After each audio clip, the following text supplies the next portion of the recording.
2200多年前的中国大地上，刘邦和项羽上演了中国历史上最恢宏的楚汉之战。在这场战争中，四面楚歌成为了中国历史上永恒的经典故事。观众朋友们，大家好！学习中国成语，掌握汉语精华，流畅运用中文，了解中国历史，领略中国文化。欢迎收看本期三川讲成语。今天为大家介绍的成语是四面楚歌。四面楚歌用英文讲是 Two songs on four sides。这则成语所比喻的就是陷入绝境、四面受敌、孤立无援的意思。这则成语中，四面指的是周围，楚歌指的是中国古代楚国的民歌。四面楚歌来源于中国历史上楚汉之争的时候的故事，这个时期的故事很多人也很熟悉，因此这则成语在中国成语中比较有代表性，也经常被使用。故事讲的是公元前221年，也就是距现在2200多年前的事情。当时的秦王朝，也就是秦始皇统一了中国，结束了中国好几百年王侯割据的局面。但是后来秦王朝为了稳固他的政权，便施以暴政，实行独裁统治，导致了老百姓生活的困苦，一时间民不聊生，老百姓怨声载道，各地纷纷发生武装起义，意在推翻秦朝暴虐的统治。没过多久，秦王朝就被各路起义军推翻了。后来这些起义军中又开始互相征伐作战，都想做天下的主人，从而烽火连天，军阀混战。而在各地的军阀中，最有声望和实力的是两股力量，那就是刘邦统帅的军队和项羽统帅的军队。经过近18年的争斗，到了公元前203年8月，刘邦和项羽尚未分出胜负，而连年的战斗也使得双方消耗巨大，都希望休养生息。这时，他们经过谈判，约定以鸿沟东西两边作为界限，也就是今天中国河南省荣县境内的贾鲁河，签订了互不侵犯条约，双方平分天下。鸿沟以西归项羽管辖，史称楚国；鸿沟以东归刘邦管辖，被称之为汉国，从而形成了中国历史上楚汉两国，也就是今天中国象棋中楚河汉界的由来。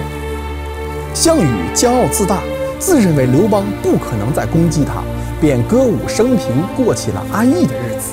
可是后来，刘邦听从了他的谋士张良和陈平的规劝，觉得应该趁项羽在没有防备的时候消灭他，平定楚国，建立统一的汉朝。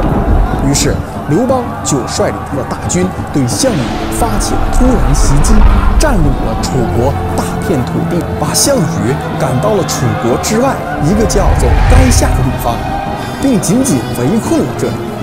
垓下位于今天中国安徽省灵璧县。在刘邦部队的包围下，项羽失去了根据地，又在他乡作战，手下的士兵伤亡惨重，粮食也没有了，孤立无援，处于极度困难的境地。一天夜里，忽然听见四面八方围困他的刘邦的军队都唱起了他的士兵家乡楚国的民歌。婉转熟悉的歌曲让那些背井离乡的士兵不仅举头望明月，低头思故乡，再也没有心思打仗，纷纷逃跑。看到这个情景，项羽也是无可奈何，知道大势已去，无法挽回。他仰天长叹，看来今天我必败无疑。作为一代英雄豪杰的项羽，不想俯首称臣，宁可战死，也不做刘邦的俘虏。项羽最宠爱的妃子伴随在他的身边，名叫虞姬的妃子借着烛光，举起酒杯，喝着酒，也唱起楚国的民歌。俗话说，对酒当歌，人生几何，国破山河醉，生当作人杰，死亦为鬼雄。唱完歌，喝完酒，项羽最爱的妃子虞姬让项羽突围，而自己却拔剑自刎，死在了项羽的面前。项羽痛别虞姬，骑上马，带了仅剩的800名骑兵突围逃走，边逃边打，最终逃到了乌江边。可是还是没有逃出刘邦军队的追击。眼前是浪涛滚滚的乌江，身后是紧逼的追兵，身处绝境的项羽也拔剑自杀而死。从此，刘邦终于消除了他最大的敌人项羽，统一天下，建立了汉王朝。自秦朝以后，中国再次统一。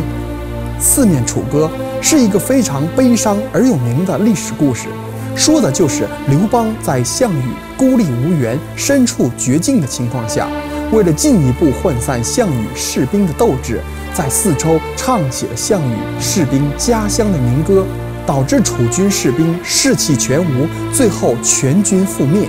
最后，统帅项羽也自刎乌江。这段典故也后来便演化成了今天的成语“四面楚歌”。四面楚歌是用来形容遭受到极大困难、陷入孤立绝境的境地，却得不到帮助和救援，唯有死路一条的一种情况。所以，这则成语的寓意告诫我们，时刻要防患于未然，不要盲目自信、骄傲自大、妄自菲薄，要脚踏实地地做事。若是行错了路，恐怕会遭受四面楚歌的厄运了。